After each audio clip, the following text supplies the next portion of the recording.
Wij zijn de Brabant Boys uit Bergen op Zoom. Dit is Ko, mijn neef. Ik ben Ton.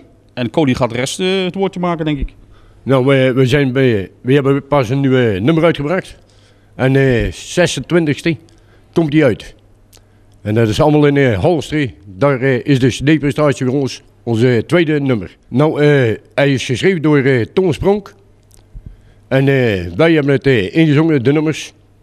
En ja, ik denk dat het wel een knaller zal worden. Lekkere, gezellige Nederlandstalige muziek, zoals het hoort. We vieren feest tot 's morgens vroeg.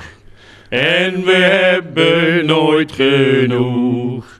Schenk de glazen maar eens vol, want voor ons is niks te dol. Zet je zorgen aan de kant, want je bent die koninkland. We vieren feest. En waar kunnen mensen jullie binnenkort allemaal zien?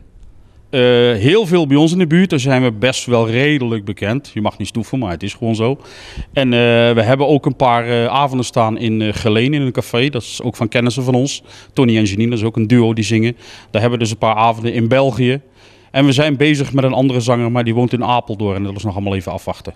En die mooie ketting, hoort die een beetje bij jouw imago? Nou, dat is gewoon een beetje showmodel. En dat moet kunnen tegenwoordig. Is het ook nog een echte? Nee, het is geen echte.